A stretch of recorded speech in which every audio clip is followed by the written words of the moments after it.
യൂഷാ നബി അലൈഹിസ്സലാമിൻ്റെയും ഹിസ്കീൽ നബി അലൈഹിസ്സലാമിൻ്റെയും വഫാത്തിന് ശേഷം ഇസ്രായേൽ ജനതയെ നയിക്കുന്നതിന് ഒരു നേതാവ് ഉണ്ടായിരുന്നില്ല. അതുകൊണ്ട് തന്നെ അവർ പാപങ്ങൾ ചെയ്യാനും പരസ്പരം ആക്രമിക്കാനും തുടങ്ങി. അവരെ ഒരു പാഠം പഠിപ്പിക്കുന്നതിനു വേണ്ടി അല്ലാഹു സുബ്ഹാനഹു വ തആല അവരിലേക്ക് ഒരു ക്രൂരനായ ഒരു ഭരണാധികാരിയെ നിയോഗിച്ചു. അവൻ ജനങ്ങളെ ദ്രോഹിക്കുകയും അവരുടെ രക്തം ചൊരിയുകയും ചെയ്തിരുന്നു. ഇസ്രായേലർ യുദ്ധത്തിന് പോകുമ്പോൾ ഉടമ്പടി രേഖ വെച്ചിട്ടുള്ള ഒരു വലിയ പേടകം ചുമന്നുകൊണ്ട് പോയിരുന്നു. ഒരു തവണ യുദ്ധം നടക്കുമ്പോൾ ഫിലിസ്തീൻ സേന ആ പേടകം പിടിച്ചടക്കി.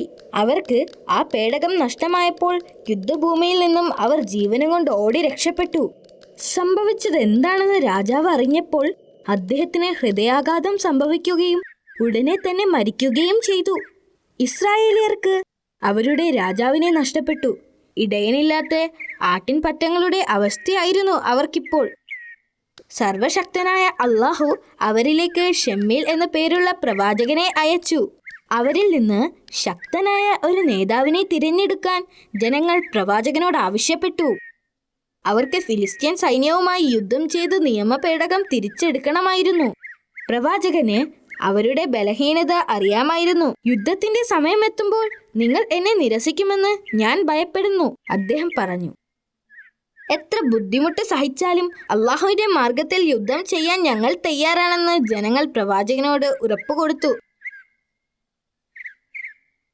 അന്ന് രാത്രി പ്രവാചകൻ അള്ളാഹുവിനോട് മാർഗദർശനത്തിനായി പ്രാർത്ഥിച്ചു. തലൂത്ത് എന്ന പേരുള്ള ഒരു വ്യക്തിയെ അവരുടെ രാജാവായി തിരഞ്ഞെടുക്കാൻ അള്ളാഹു പ്രവാചകനോട് അറിയിച്ചു. എന്നാൽ പ്രവാചകൻ ഇപ്പോൾ ആശയക്കുഴപ്പത്തിലായി. തലൂത്ത് എന്ന വ്യക്തിയെ എങ്ങനെ എനിക്ക് തിരിച്ചറിയാൻ കഴിയും? അദ്ദേഹം അള്ളാഹുവിനോട് ചോദിച്ചു. കുറച്ചു കഴിഞ്ഞാൽ തലൂത്ത് സ്വയം പ്രവാചകന്റെ അടുത്തേക്ക് വരുമെന്ന് അള്ളാഹു പ്രവാചകനോട് പറഞ്ഞു. അപ്പോൾ രാജ്യത്തിന്റെ നിയന്ത്രണം തലൂത്തിന് കൈമാറണമെന്നും നിർദ്ദേശിച്ചിരുന്നു. തലൂത്ത് വളരെ പൊക്കം കൂടിയവനും കരുത്തനും ബുദ്ധിമാനുമായ ദൈവഭക്തിയുള്ള ഒരാളായിരുന്നു. ദൂരെ ഒരു കൃഷിസ്ഥലത്ത് അദ്ദേഹം പിതാവിനോടൊപ്പം താമസിക്കുകയും അദ്ദേഹത്തോടൊപ്പം വയലിൽ ജോലി ചെയ്യുകയും ചെയ്തിരുന്നു. ഒരു ദിവസം തന്റെ ജോലിക്കാരനോടൊപ്പം കാണാതായ കഴുതകളെ അന്വേഷിച്ച് നടക്കുകയായിരുന്നു തലൂത്ത്. അവർ കഴുതകളെ അന്വേഷിച്ച് ദിവസങ്ങളോളം സഞ്ചരിച്ചു. എന്നാൽ അവർക്ക് കഴുതകളെ അന്വേഷിച്ച് കണ്ടെത്താൻ സാധിച്ചില്ല. അവർ യാത്ര ചെയ്ത് ക്ഷീണിച്ചു. നമുക്ക് തിരിച്ചു പോകാം, എന്റെ പിതാവ് ഇപ്പോൾ വിഷമിക്കുന്നുണ്ടാകും, ബാക്കി മൃഗങ്ങളെ പരിപാലിക്കേണ്ടതുണ്ട്, തലൂത്ത് തന്റെ ജോലിക്കാരനോട് പറഞ്ഞു. ഇത് പ്രവാചകൻ ഷമ്മീൽ നബി അലൈഹിസ്സലാം ജീവിക്കുന്ന സ്ഥലമാണ്. നമുക്ക് അദ്ദേഹത്തെ പോയി സന്ദർശിക്കാം. നഷ്ടപ്പെട്ട കഴുതകളെക്കുറിച്ച് നമുക്ക് അദ്ദേഹത്തോട് ചോദിക്കുകയും ചെയ്യാം. അപ്പോൾ ജോലിക്കാരൻ മറുപടി പറഞ്ഞു. അത് നല്ലൊരു ആശയമാണ്, അദ്ദേഹം പറഞ്ഞു. അവർ പ്രവാചകനെ കാണാനായി പോയി. അവർ വെള്ളം കൊണ്ടുപോകുന്ന സ്ത്രീകളോട് വഴി ചോദിച്ചു മുന്നോട്ടു പോയി. ആ കാണുന്ന മലമുകളിലായി നബിയുടെ വീട് കണ്ടെത്താൻ കഴിയുമെന്ന് സ്ത്രീകൾ അവരോട് പറഞ്ഞു. അവർ പറഞ്ഞതുപോലെ തലൂത്തും ജോലിക്കാരനും മലമുകളിലേക്ക് നടന്നു. അവസാനം അവർ പറഞ്ഞ സ്ഥലത്തെത്തി. അപ്പോൾ പ്രവാചകന്റെ വീടിന് മുന്നിൽ വലിയൊരു ആൾക്കൂട്ടം അവർ കണ്ടു. പ്രവാചകൻ ആൾക്കൂട്ടത്തിന് മുന്നിൽ നിൽക്കുന്നതും തലൂത്ത് കണ്ടു. തലൂത്ത് ദൂരെ നിൽക്കുന്നത് പ്രവാചകൻ കണ്ടു. ഇസ്രായേലിന്റെ രാജാവായി തിരഞ്ഞെടുക്കപ്പെട്ട തലൂത്ത് ആണതെന്ന് അദ്ദേഹം തിരിച്ചറിഞ്ഞു. തലൂത്ത് ബഹുമാനത്തോടെ പ്രവാചകനെ അഭിവാദ്യം ചെയ്തു. തുടർന്ന് അദ്ദേഹം നഷ്ടപ്പെട്ട കഴുതകളെക്കുറിച്ച് പ്രവാചകനോട് ചോദിച്ചു. വിഷമിക്കേണ്ട, കഴുതകൾ നിങ്ങളുടെ പിതാവിന്റെ സ്ഥലത്തേക്ക് പോയിക്കൊണ്ടിരിക്കുകയാണ്, പ്രവാചകൻ പറഞ്ഞു. ഇസ്രായേൽ ജനതയെ നയിക്കുവാൻ അല്ലാഹു സുബ്ഹാനഹു വ തആല അവനെ തിരഞ്ഞെടുത്തതായി പ്രവാചകൻ തലൂത്തിനോട് പറഞ്ഞു. അദ്ദേഹം ഏറ്റെടുക്കേണ്ട ചുമതലകളെക്കുറിച്ച് പ്രവാചകൻ അദ്ദേഹത്തോട് പറഞ്ഞു. അവരെ എല്ലാം ഒറ്റക്കെട്ടായി നിർത്തുകയും ശത്രുക്കളിൽ നിന്നും അവരെ സംരക്ഷിക്കുകയും ചെയ്യണമെന്ന് ഷമ്മീൽ നബി അലൈഹിസ്സലാം അദ്ദേഹത്തോട് പറഞ്ഞു. അയാൾക്ക് വാഗ്ദാനം ചെയ്ത ഈ ബഹുമതി കേട്ട് തലൂത്ത് അമ്പരന്നു. അതൊരു വലിയ ഉത്തരവാദിത്വമായിരുന്നു. തങ്ങൾ ബെന്യാമിന്റെ ഗോത്രവർഗത്തിൽ പെട്ടവനാണെന്നും നേതൃസ്ഥാനം വഹിക്കാൻ അദ്ദേഹത്തിന് അറിയില്ല എന്നും അതിനുള്ള സമ്പത്തും അദ്ദേഹത്തിന് ഇല്ല എന്നും അദ്ദേഹം പ്രവാചകനോട് പറഞ്ഞു. അത് അള്ളാഹുവിന്റെ കൽപ്പനയാണ്, നിങ്ങൾ തന്നെ രാജാവാകണം. നിങ്ങൾക്ക് തന്ന ഈ അനുഗ്രഹത്തിന് അള്ളാഹുവിനോട് നന്ദി പറയണം, പ്രവാചകൻ തലൂത്തിനോട് പറഞ്ഞു. പ്രവാചകൻ അദ്ദേഹത്തെ ജനങ്ങളുടെ മുന്നിലേക്ക് കൊണ്ടുപോയി. അടുത്ത രാജാവായി തലൂത്തിനെ ജനങ്ങൾക്ക് മുൻപിൽ പ്രവാചകൻ പരിചയപ്പെടുത്തി. ഇതാണ് തലൂത്ത്, ഇനി മുതൽ ഇവനായിരിക്കും നിങ്ങളുടെ രാജാവ്. എന്നാൽ ജനങ്ങൾക്കിതിൽ സന്തോഷമുണ്ടായിരുന്നില്ല.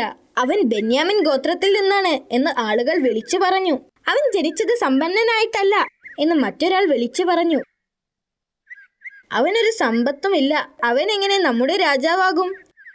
എന്നാൽ പ്രവാചകൻ ശാന്തമായി പറഞ്ഞു, തലൂത്തിനെ നിങ്ങളുടെ രാജാവായി അള്ളാഹു നിയമിച്ചതാണ്. അള്ളാഹു ഇവന്റെ കഴിവും അറിവും വർദ്ധിപ്പിക്കും. അള്ളാഹു അവൻ ഉദ്ദേശിച്ചവർക്ക് അവന്റെ ആധിപത്യം നൽകും. അവൻ സർവജ്ഞാനിയാണ്. ജനങ്ങൾ വീണ്ടും അതിനെ എതിർത്തു. ഞങ്ങൾ ഇത് വിശ്വസിക്കാൻ ഞങ്ങൾക്ക് തെളിവ് ആവശ്യമുണ്ട്, ഒരാൾ പറഞ്ഞു. പ്രവാചകൻ അത് സമ്മതിച്ചു. അദ്ദേഹം അവരോട് നഗര കവാടത്തിലേക്ക് പോകാൻ ആവശ്യപ്പെട്ടു. എന്തൊരു അത്ഭുതം! ജനങ്ങൾ നഗര കവാടത്തിലെത്തിയപ്പോൾ അവിടെ മൂസാ നബി അലൈഹി സ്വലാമിന്റെ തിരുശേഷിപ്പുകൾ അടങ്ങിയ പേടകം അവരവിടെ കണ്ടു. ഇപ്പോൾ ജനങ്ങൾ അദ്ദേഹത്തെ വിശ്വസിക്കുകയും തലൂത്തിനെ രാജാവായി നിയമിക്കാൻ സമ്മതിക്കുകയും ചെയ്തു. അങ്ങനെ തലൂത്ത് രാജാവായി നിയമിതനായി. അയാൾ തന്റെ സൈന്യത്തെ സംഘടിപ്പിച്ചു. ഉത്തരവാദിത്തങ്ങളൊന്നുമില്ലാത്തവർ മാത്രം സൈന്യത്തിൽ ചേർന്നാൽ മതിയെന്ന് അദ്ദേഹം ആജ്ഞാപിച്ചു. വിവാഹം കഴിച്ചവർ, ജോലിക്കാർ, കച്ചവടക്കാർ ഇവരൊന്നും സൈന്യത്തിൽ ചേരേണ്ട എന്നും അദ്ദേഹം പറഞ്ഞു. അദ്ദേഹം അവർക്ക് കഠിന പരിശീലനവും കർശന നിയമങ്ങളും നൽകി. കുറച്ച് ദിവസങ്ങൾ കഴിഞ്ഞ് തലൂത്ത് ഫിലിസ്തീനരോട് യുദ്ധം ചെയ്യാൻ തയ്യാറായി. അവർ മരുഭൂമിയിൽ കൂടി ദിവസങ്ങളോളം സഞ്ചരിച്ചു. യാത്രക്കിടയിൽ അദ്ദേഹം തന്റെ സൈന്യത്തെ പലതരത്തിലുള്ള പരീക്ഷണങ്ങൾക്ക് വിധേയമാക്കി. ദിവസങ്ങൾ സഞ്ചരിച്ചതിനു ശേഷം അവർ ഒരു പുഴയുടെ തീരത്തെത്തി. അപ്പോൾ അദ്ദേഹം തന്റെ സൈന്യത്തെ ഒന്ന് പരീക്ഷിക്കാൻ തീരുമാനിച്ചു. ഇതിൽ നിന്ന് വെള്ളം കുടിക്കുവാൻ നിങ്ങളെ അനുവദിച്ചിരിക്കുന്നു. എന്നാൽ നിങ്ങളുടെ ദാഹം ശമിപ്പിക്കാൻ വേണ്ടി മാത്രമാണ്, അതിലപ്പുറം കുടിക്കരുത്, അദ്ദേഹം അവരോട് കൽപ്പിച്ചു. എന്നാൽ പടയാളികൾ വളരെ ക്ഷീണിതരായിരുന്നു. അവരിൽ പലരും ആവശ്യമുള്ളതിനേക്കാൾ കൂടുതൽ വെള്ളം കുടിച്ചു. ഇത് കണ്ടപ്പോൾ തലൂത്ത് നിരാശനായി. അദ്ദേഹത്തെ അനുസരിക്കാത്തവരെ ഉടൻ തന്നെ പറഞ്ഞുവിട്ടു. ആത്മാർത്ഥത തെളിയിച്ചവരെ മാത്രം അദ്ദേഹം നിലനിർത്തി. ഇതുപോലെ അയാൾ തൻ്റെ സൈന്യത്തെ പല പരീക്ഷണങ്ങൾക്കും വിധേയമാക്കിക്കൊണ്ടേയിരുന്നു.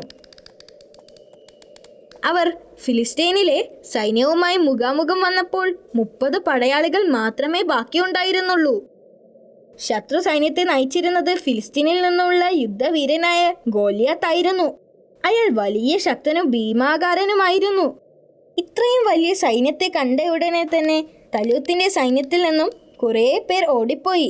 ഗോലിയാത്ത് ഒറ്റക്കൊറ്റക്ക് പോരാടാൻ തലൂത്തിന്റെ സൈന്യത്തെ വെല്ലുവിളിച്ചു. സൈന്യങ്ങളെല്ലാം ഒരുമിച്ച് പോരാടുന്നതിനു പകരം ഒറ്റക്കൊറ്റക്ക് പോരാടുന്നത് ആ കാലത്തെ ഒരു രീതിയായിരുന്നു.